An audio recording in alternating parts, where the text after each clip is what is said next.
Kodėl tu toks rūdas? Šauduonas, ne rūdas. Žiūrėk, pasislėpsiu, tai laikyk.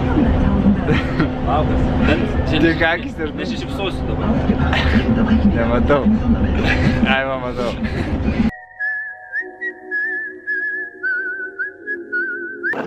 Tai atėjau pasivažinėti Ignalinoje klasikiniu stiliumi, nes pasaulio čempionate laukia 2 distancijas klasikiniu stiliumi, tai laisvės slidžių net nereiks, tiesiog nebent ramiai pasivažinėti. O taip atrodo trasa, kur dabar ruošiuosi, kaip pasivaikščiojimo takelis. Ir gali būti, kad trasa šiek tiek skirsis nuo pasaulinės trasos, pasaulio čempionato trasos. Tai tikėkime, šie 2 mėnesiai pasiruošimo tokioje trasoje nenueis veltui. Šiandien išvykimo diena. Dedamės daiktus ir keliausim iš Ignalinos į Austriją į pasaulio čempionatą. Ten važiuoti nuo čia yra apie 1800 km. Tai virš apie 20 valandų turėtų būti kelionė. Visos stipriausios šalis, kurios gyvena šitam viešbutį. Ką tik atvažiavom ir taip atrodo kambarys mūsų. Taip atrodo tualetas. Tualetas, vovonė, kriauklė. Tada einam, taip atrodo lova. Čia gyvensiu kartu su Mantu, dviese. Ir jis atvažiuos tik tai po kokių 3-4-5 dienų, nežinoti net. Taip atrodo vaizdas pro langą. Galime atsidaryti ir pažiūrėti visai nieko, tikrai neblogai. Čia eina balkonas, gali susitikti su draugais. Ten žmogus eina. Sveiki atvykę. Labas Rokai. Labas Martina. Labas Gabrieliu. Ką, pirmas startas. Kaip jaučiatės? Puikiai. Gražus oras. Dabar ką darome čia? Einam pasvaras. Mes ieškam Vox kabinų. Kaip matote, iš aprangos labai šilta. Taip atrodo mūsų Vox kabinos. Šiaip tai neblogai, 3 aukštai. Ir mes keista, kad 3 aukšte. Keista. Truputį nustebo. Ten pasistatė mašiną. Ir dabar nešim slidės. Va, kiti su sunkvežimis atvažiuoja. O mes lipsim į 3 aukštą. Vanskelig för Danmark nå.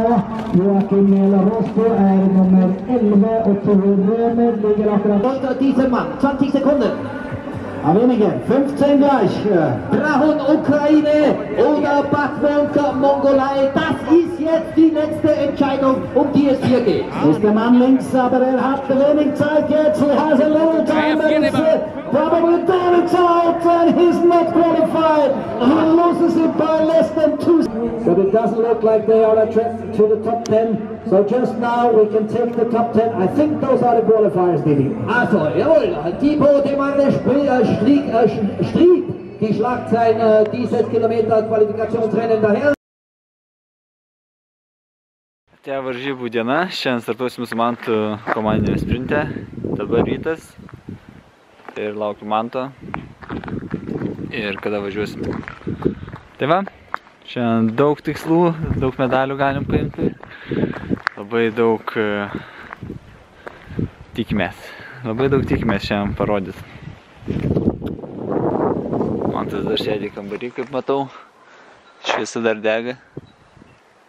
Ten buvo mūsų vėliava, bet dabar ta vėliava užėjo. Aš nežinau, ar ją kažkas nuėma, ar čia vėjas nupučia. Žodžiu, dabar važiuosim trasą, pasižiūrėsim ratą, dar nevažiavom komandinę sprintą ir tada apšilsim ir varysim. Varysim pirmam užbėgime, dar nežinau su kuo, jaučiu su stipriam komandom. Galbūt su Glebo varysim.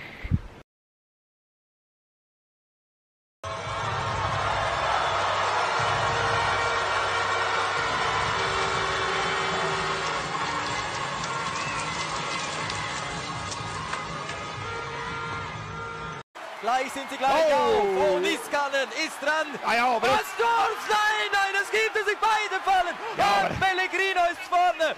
Und Usjugov bekommt seine Chance auf die nächste Goldmedaille. Oi. Was hat da Iversen gemacht? Ja, der wird sicher disqualifiziert. Das kannst du nicht machen. Kaip sekės varžybose? Labai gerai, nugriuvau, sulaužiu slidę, lazdą. Ne, lazdos nesulaužiu, tik dirželį. Ir užėmėm 25-23 vietą 23 vietos. Bet šiaip visą kitą gerai. O, nepastebėjau, kad filmuoji. Su Mantu dalyvavau pasaulio čempionate ir radau straipsnį apie tai, kaip mes dalyvavome. Straipsnio antraštė. Lietuvos klininkai aplenkė tik airius ir danus. Aplenkiau daugiau iš tikrųjų, čia meluoja. Melaginės straipsnis. Ir užėmė 13 vietą. Nu, čia nėra blogai, 13 vietą. Nes geriausia mūsų vieta buvo gal 18, o dabar 13. Tai irgi visai nieko. Iš tikrųjų užėmėm 25. Čia jau ką. O gerai, paskaitom komentarus. Nes ko gero turėtų būti čia įdomesnis skiltis negu pats straipsnis. Taip, 6 komentarai net. Rašo vardu neleidžia. Balsuoti Pidesplet federacija.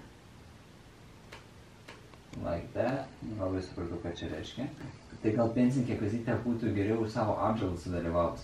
Kokio B metat pinigus dėl keletos turistų, lai už savo pinigus atostogauja. Taip, Konopa neblogai rašo, bet Zytė gal už savo apžalas nebūtų geriau sudalyvavus, nes aš lenktyniau sumu, tai dar aplinkiu. O dėl turistų, tai taip, iš tikrųjų man patiko. Aš pats planavau važiuoti į Austriją kaip turistas, bet pažiūrėjau, kad federacija veža, kaip tik čempionatas, tai už mokesčių mokėtų pinigus žiūri gerai, ne, nereikėjo mokėti nieko. Tiesiog sudalyvauti varžybas reikėjo šiek tiek. O šiaip kitą laiką turistauju ir vaikštai ten, buvau šiaip muziejose, žiūri faina. Kodėl tik rašo? Reikėtų rašyti ne taip, palaikinam šitą. Albina rašo. Lopai. Irgi gerbiam nuomonę Albina. Atomiksas rašo. Aslydžių nesumaišė. Čia nežinau ar klausimas, bet nėra klaustuko, bet spėjo klausimas. Tai nesumaišėm slydžių Atomiksai, o tik man tas biškis laužė slydę. Bet šiaip tai vis tiek važiuot galima. Netikėliai, bet pigią Audi 100 pardavė Švedos turgui. Tai va, nes YouTube'e nieks man komentarą nerašo, kodėl rašo mano fanai, kaip matau, persikėlė į šitą dirbti. Tai dėl to reikia man čia atsakinėti. Čia buvo toksai trumpas Q&A. Dabar važiuosiu į Kiniją su Mantu Stiopa ir Stanislavui, mūsų sekretorium.